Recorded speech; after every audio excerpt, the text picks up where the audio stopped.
Hello Muskogee, this is my 3D recreation of the step pyramid of Djoser. It will be based off of the drawing that I turned into you, but it will be different in a few ways. In this 3D recreation, there will be 3 entrances. The first being the grand hall that you see here, and there are 2 other secret entrances on the sides of the pyramid. We must remember that I will be playing the act of a rushed thief, only going in for the riches and being in a hurry to get out. I will not notice a lot of things that a regular person calmly walking through the pyramid would. With that being said, let's get straight into my presentation of the 3D recreation. Here we are at our first secret passage. There's another identical secret passage on the other side of the pyramid, but there are different traps inside, so let's go through them one by one. This first secret passage is activated by a pressure plate, which opens up the trapdoor into a tube that goes into a passage leading to the king's chamber.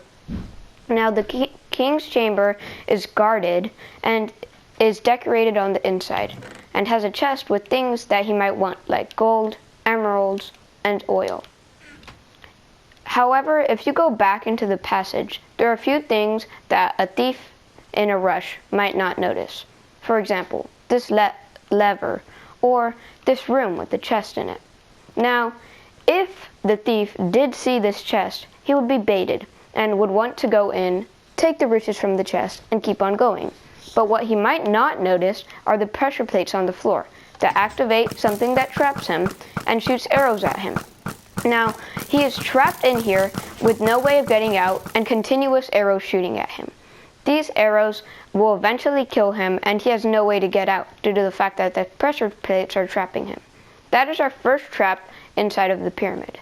Now, if we go back to the lever, it opens up another secret passage into what we call the Queen's Chamber. The Queen's Chamber can be accessed from this passage through this hallway with a robber's trap. Now this trap has a great fall, and in the off chance that the robber didn't survive, there is a pit of lava at the bottom, which he certainly wouldn't survive. Now, that is our second trap here, and if you were careful, one could just step over or jump over it. Now, here we are safely in the Queen's Chamber, and again, like the King's Chamber, it is decorated with things you might want for the afterlife, like diamonds, jewelry, and gold. That was our first secret entrance and 2 secret passages, with the first one being the secret entrance and the second one being embedded in the first one. So far, we have 2 traps and 2 secret passages. Let's go on to the next entrance. Second secret entrance. This entrance, like the first one, opens up with a pressure plate activating a trapdoor. It heads into a tube that is different than the first one because it has a dead end. Now, in front of the dead end are 2 trapdoors, which open up to what looks like a maze. Now, a regular person, like a priest that comes in here, would know his way through the maze to go out and to get in, but a robber has no clue which way is which. So let's head through.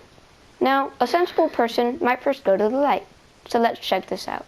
It heads to another trapdoor, which looks pretty promising, but is actually a robber's trap.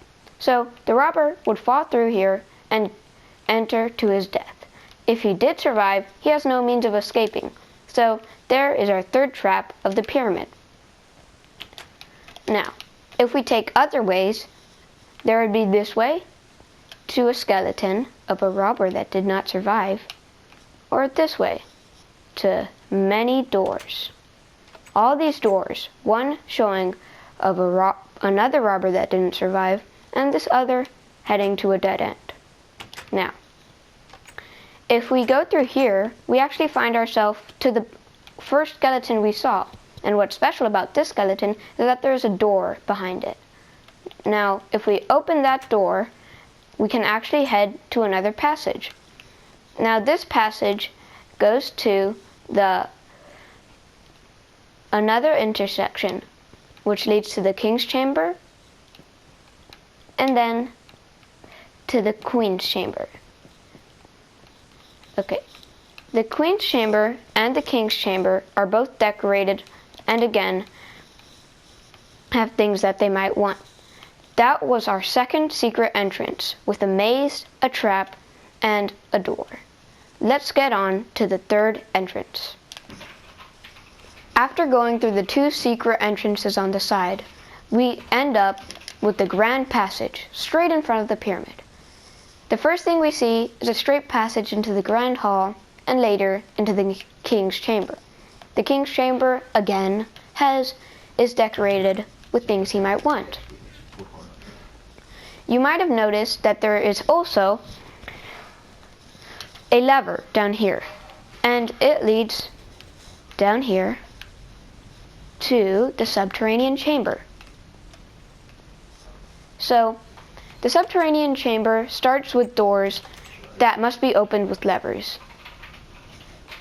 It leads us into a subterranean chamber, and the doors that must be opened with levers lead to many riches, oils, diamonds, and gold. There's much more gold, but there's also skeletons. The reason these skeletons are here is because they were robbers too, and there's no lever to get back out.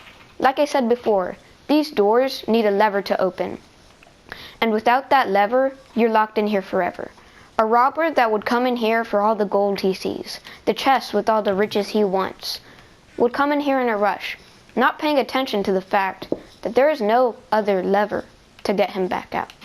So let's head to the real subterranean chamber.